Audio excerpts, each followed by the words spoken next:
ఆరాధ్య దైవమైనటువంటి పాలపోలమ్మ తల్లి ఆమదాల వలసలో వెలిసి ఉన్నటువంటి పాలపోలమ్మ తల్లి నవరాత్రి ఉత్సవాలు ఘనంగా నిర్వహిస్తున్నారు.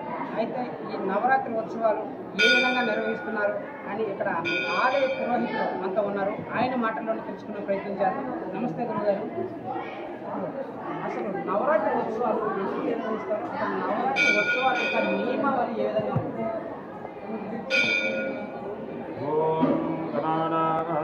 गणपतिं भवामहे कविं कवीनामुपमस्रवस्तमं ज्येष्ठराजं ब्रह्मणस्पतः नश्रुण्वन्नोतिभिः सीदसाधनम् ओं श्री महागणाधिपतये नमः। हरिः ओं श्रीमात्रे नमो नमः। ముందుగా అందరికీ విజయదశమి శుభాకాంక్షలు తెలియజేస్తూ ప్రతి సంవత్సరము కూడా మనమందరము కూడా ఎంతో ఆతృతతో ఎదురు చూసినటువంటి మాసము ఆశ్వీజ మాసము.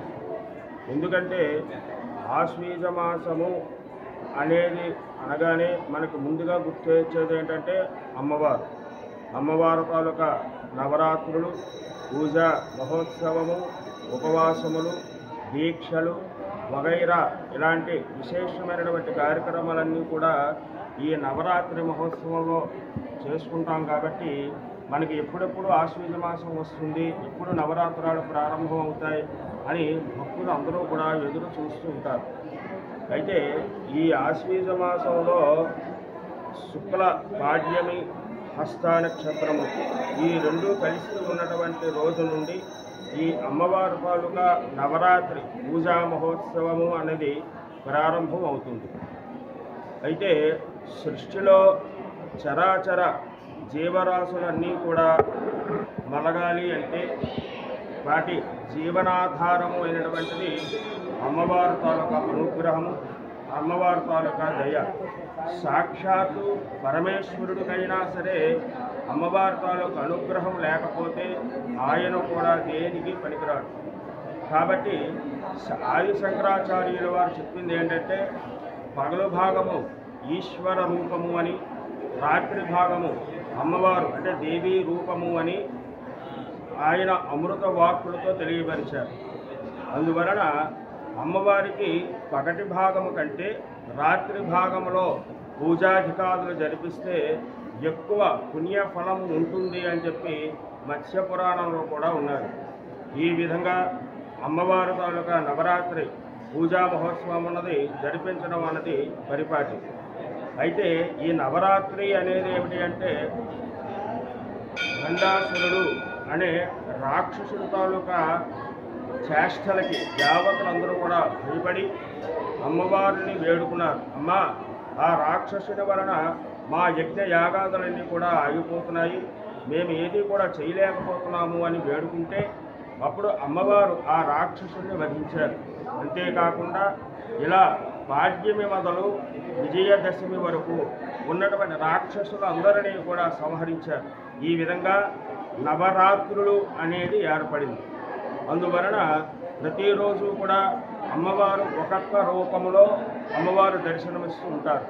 అలాగే మొదటి రోజు పాడ్యమి రోజు శైలపుత్రిగాను, రెండవ రోజు బ్రహ్మచారిణిగాను, మూడవ రోజు చంద్రఘంటగాను, అలాగే నాలుగవ రోజు కూష్మాండగాను, ఐదవ రోజు స్కందమాతగాను, ఆరవ రోజు కాత్యాయనిగాను, ఏడవ రోజు కాళరాత్రిగాను, అలాగే ఎనిమిదవ రోజు మహాగౌరీగాను, తొమ్మిదవ రోజు సిద్ధరాత్రిగాను, 10వ రోజు శ్రీ రాజరాజేశ్వరీదేవిగా ఈ విధంగా ఈ 9 రోజులు కూడా అమ్మవారి తాలూకా రూపాలను ఎత్తి భక్తులకు దర్శనమిస్తూ భక్తులు కోరికటువంటి కోరికలన్నీ కూడా తీరుస్తూ అమ్మలగన అమ్మగా చల్లని తల్లిగా ఆమె అందరికీ కూడా సృష్టిలో ఉన్నటువంటి ప్రతి జీవరాశులని రక్షిస్తూ కాపాడుతూ ఆమె అనుగ్రహాన్ని కటాక్షాన్ని పొందిన వారు కూడా ఎంతో అభివృద్ధి చెందడం అనేది జరుగుతూ ఉంది.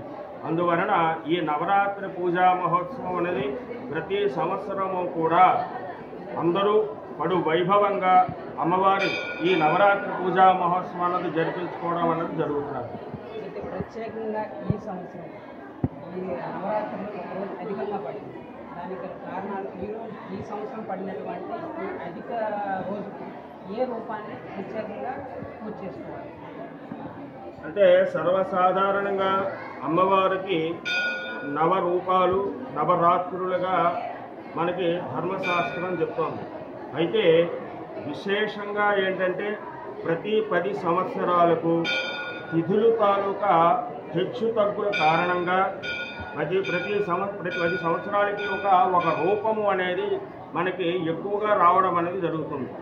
అదే కాత్యాయని రూపము. ఆ 11వ రూపమే కాత్యాయని రూపం. ఈ కాత్యాయని రూపంలో కూడా అమ్మవారు భక్తులకి దర్శనమిస్తూ భక్తులు కోరిన కోరికలన్నీ కూడా నెరవేరుస్తూ చల్లగా తల్లిగా ఆమె తాలూకు అనుగ్రహాన్ని ప్రసాదిస్తూ ఉంటుంది. అయితే ఈ కాత్యాయని రూపం ప్రత్యేకంగా ఎన్నో రోజు జరుపుకోవాలి?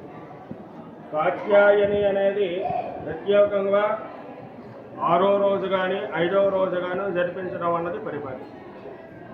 ప్రస్తుతం ఈ దేవస్థానంలో, ఈ పాలపూల అమ్మవారి దేవస్థానంలో ఏ విధమైన పూజా కార్యక్రమాలు నవరాత్రులు నిర్వహిస్తున్నారు?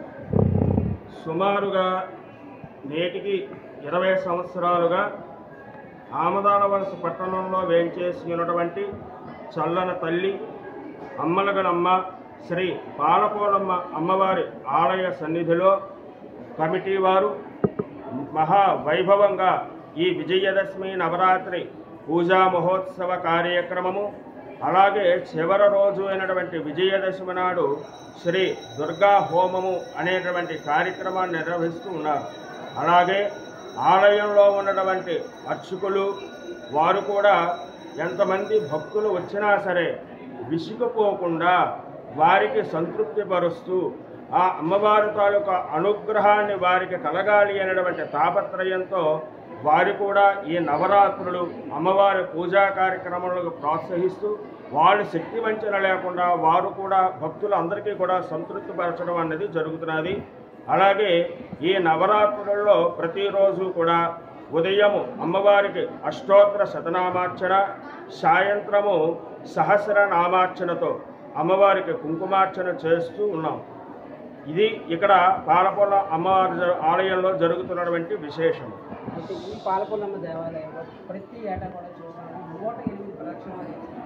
అసలు ఈ 108 ప్రదక్షిణాలు చేయడానికి ఇక్కడ ఏమైనా విశిష్టత ప్రత్యేకంగా ఈ దేవాలయం ఉందా?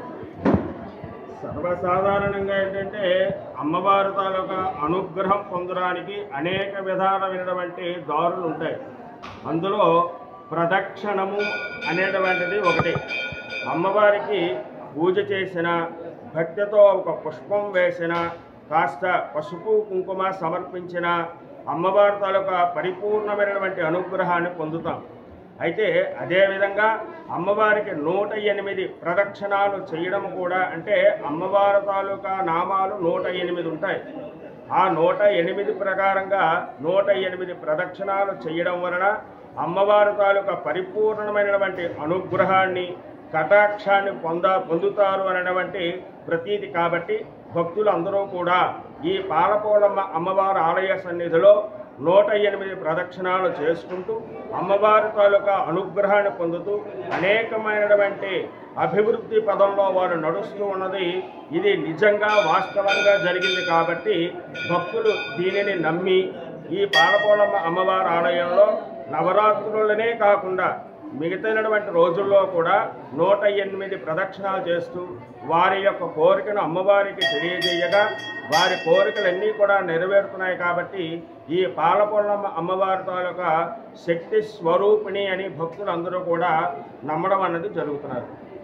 కదా పాలపూలమ్మ దేవాలయం ఆమదాల వలసలో ప్రసిద్ధి పుణ్యక్షేత్రం ఏదైనా ఉంది అంటే అది పాలపూలమ్మ దేవాలయం అని చెప్పుకోవచ్చు. అయితే నవరాత్రి ఉత్సవాలు ఇక్కడ ప్రతి ఏటా ఘనంగా నిర్వహిస్తారు. నవరాత్రి 9 రోజుల పాటు కూడా ఉదయం పూట అష్టోత్తర శతనామావళి, అలానే సాయంత్రం పూట సహస్రనామావళి చేస్తూ 10వ రోజు ఏదైతే ఆఖరి రోజు అయితే ఉంటుందో విజయదశమి రోజు కూడా చండీ హోమాన్ని కూడా ఇక్కడ నిర్వహిస్తూ ఉంటారు. అదేవిధంగా భక్తులు ప్రతిరోజు కూడా 108 ప్రదక్షిణాలు చేస్తూ ఇక్కడ కోలాహలంగా ఉంటుంది. అదేవిధంగా ఇక్కడ భక్తులు కూడా నిత్యము కూడా పూజలు నిర్వహిస్తూ ఉంటారు. అయితే నవరాత్రి సందర్భంగా ఈ సంవత్సరం ఈ ఏట ప్రత్యేకంగా ఒక రూపం అయితే ఏడైంది. అంటే 10 రోజులు కూడా ఏడైంది. ఆ 10 రోజులు కూడా కాత్యాయని దేవిగా పురోహితుల ద్వారా మనం తెలుసుకున్నాము. కాత్యాయని స్వరూపం కూడా ఈ సంవత్సరం ప్రత్యేకంగా పూజలు నిర్వహిస్తూ ఉన్నారు. ఇలాంటి మరిన్ని మంచి విషయాలతో మళ్ళీ కలుసుకుందాం. కెమెరామెన్ మణికంఠతో ఆర్ మీడియా రవికుమార్, పాలకొల్లు దేవస్థానం వద్ద నుంచి.